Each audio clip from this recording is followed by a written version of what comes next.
Rough day at the office for Sir Criston Cole. Pour one out for the homie.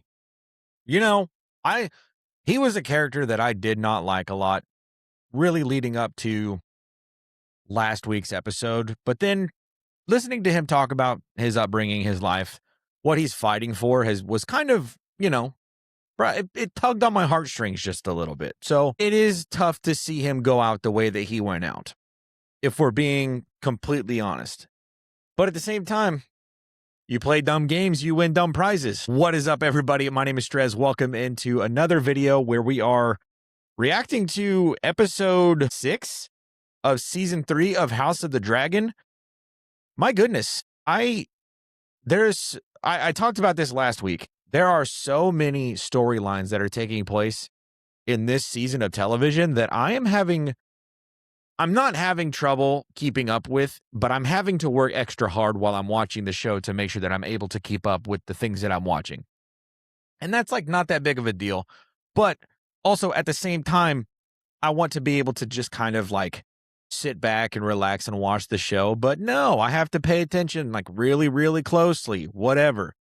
It's fine. We are elevated film and TV watchers here. I'm kidding. I'm not an elevated film and TV watcher at all. I'm literally just a dork who reacts to stuff on the internet. Anyways, that was a crazy way to start an episode with Sir Criston Cole going out like that. And honestly, it's about time. Like the Greybeards, I feel like they've been marching south for so long this season. And it was good to see them finally show up and actually take care of business when business was needing to be taken care of. Was truly caught off guard by the fact that they were going to take Criston Cole out that quickly and in that manner, but that's how things happen sometimes. That's how the cookie crumbles. You know, I did think it was endearing that he pulled out the handkerchief from Alicent and put it in his hand while he was holding his sword and went out holding that in his hand against his sword. I respect it. And it's kind of poetic in a sense, because the reason that he was killed the way he was killed was because of his relationship to Alicent, in a sense, right? Like his loyalties to the High Towers, his loyalties to Alicent herself, those essentially are what got Criston Cole to the position that he was in, but also eventually would lead to his timely demise. I don't know if it depends on where you stand with things, I guess, in that sense. But yeah, that was quite a way to go out. Honestly, what was it? 3 arrows, 4 arrows? Wild stuff. Honestly, that opening fight sequence was one of the better like battle sequences we've gotten since the first episode of the Battle of the Gullet. So that was cool to see. I mean, he was just swinging that mace, just destroying dudes left and right. That was pretty cool to see. We lost another person, maybe? I don't know. This actually isn't...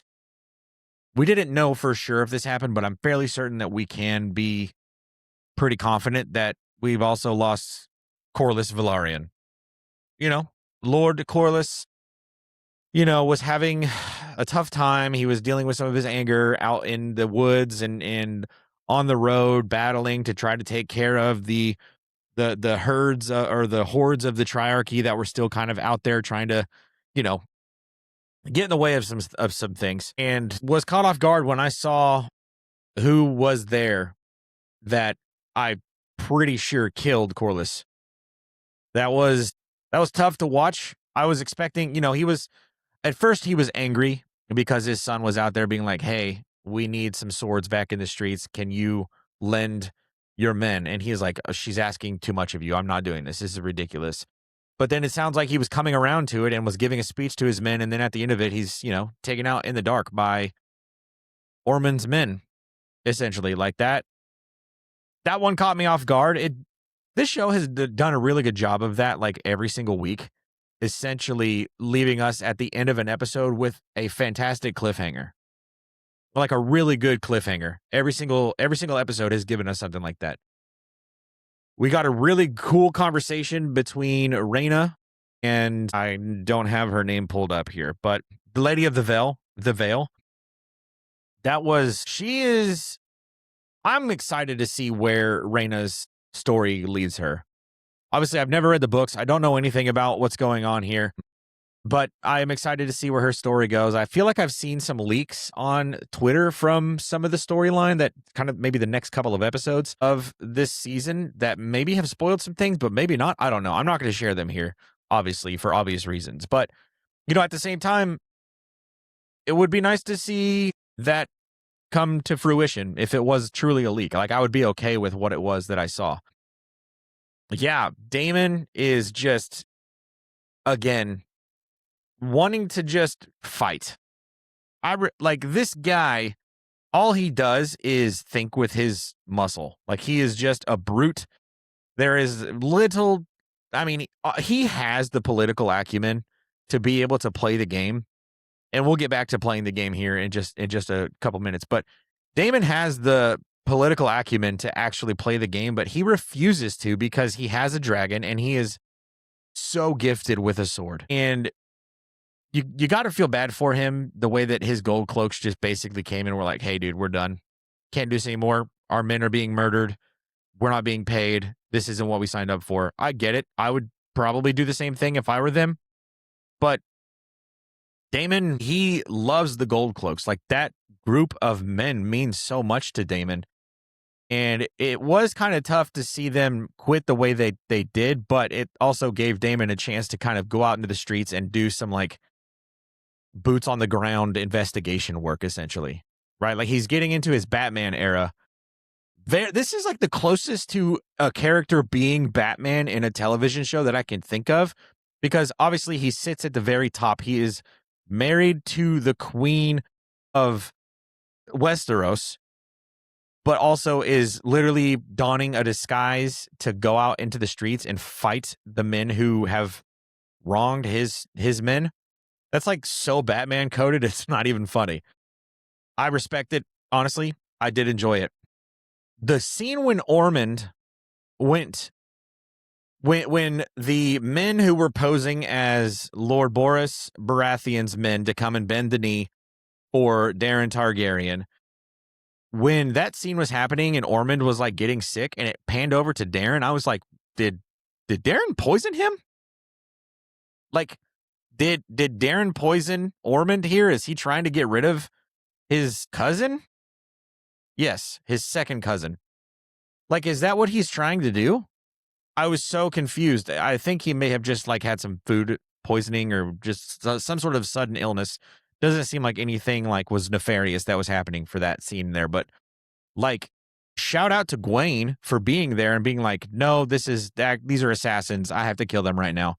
That just kind of shows that like Gwaine has a better ear to the ground than Ormond does when it comes to things like this, because Ormond was like fully ready to let these men walk over to Daemon and do whatever they were going to do to him, essentially. And so luckily Gwaine was there, because if not, Daemon would be toast, completely cooked if Gwaine was not there. So good on him. I think he's earning some favor for Ormond, even though, dude, Ormond is such a dick, dude. I don't know how else to describe it, but this guy sucks. Like, the gay jokes, like, pointed towards Gwaine are it's such loser behavior, like, genuinely.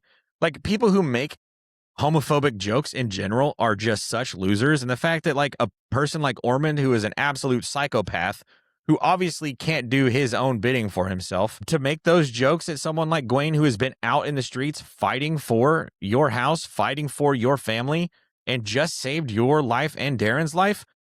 Obviously, the gay jokes were happening before this happened, but like, dude, don't be a freaking dork. Just cut it with that. You know, it is what it is. I don't know. Is Gwaine gay? Like, I don't know.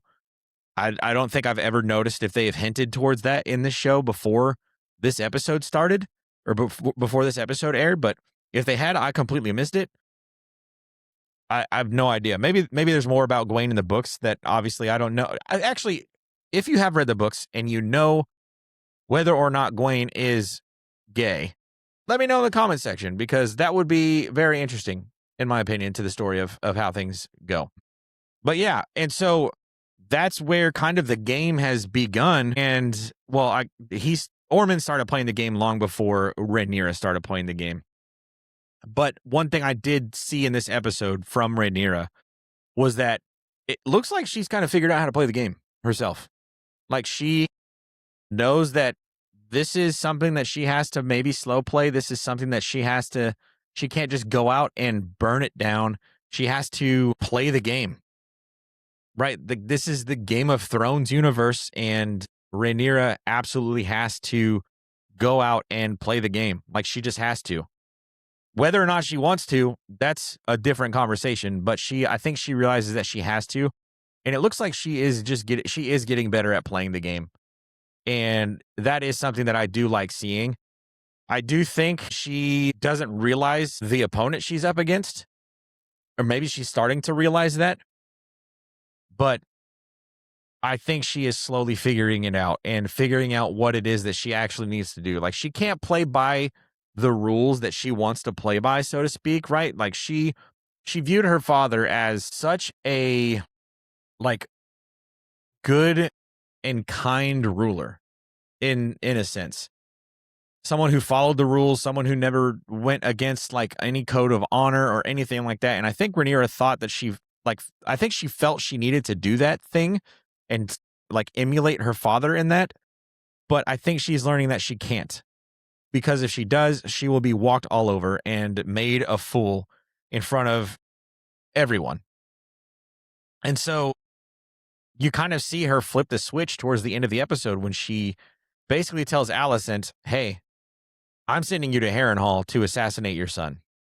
You have no stake in the matter. You have no say in the matter. This is what your queen demands of you. I will stay back and I will watch your daughter, who is also her sister, which is very strange to me.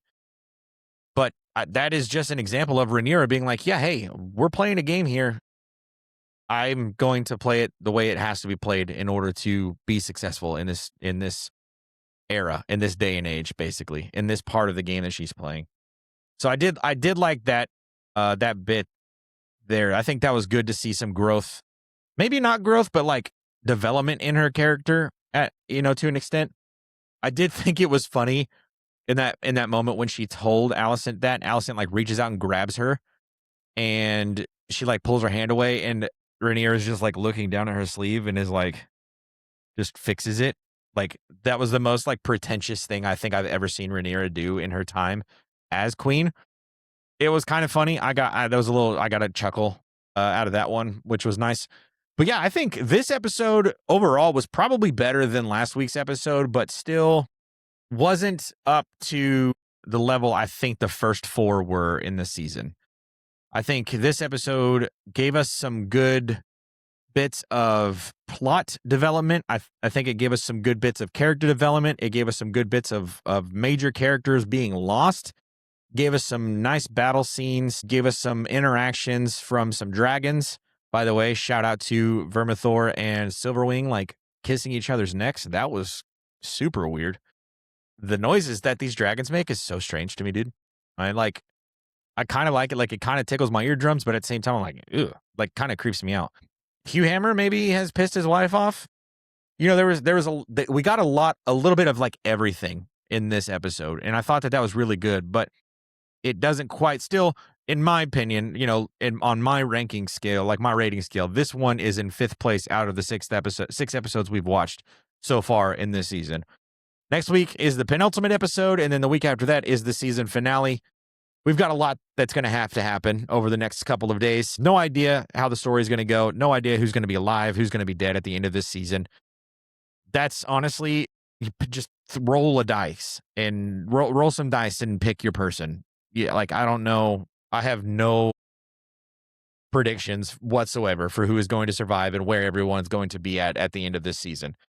But I think that the next 2 weeks are going to be fantastic television because I've really, really enjoyed this season of House of the Dragon. I think it has been fantastic acting, fantastic story, fantastic action, fantastic camera work, fantastic visuals, all of that stuff. I've really enjoyed all of it this season. It has done a lot to not really make up for the first 2 seasons, but has kind of, been like, hey, we know, like, we could have done better. We're doing better. Here is better. So thank you for that. to House of the Dragon and HBO Max and everyone involved at House of the Dragon who has been able to put this on. But let me know what you guys think about this episode in the comment section below. I am curious to hear everybody's opinion, and I will catch you guys in next week's reaction. On your way out, click that like button, click that subscribe button, and I will catch you in the next one. Enjoy your dinner.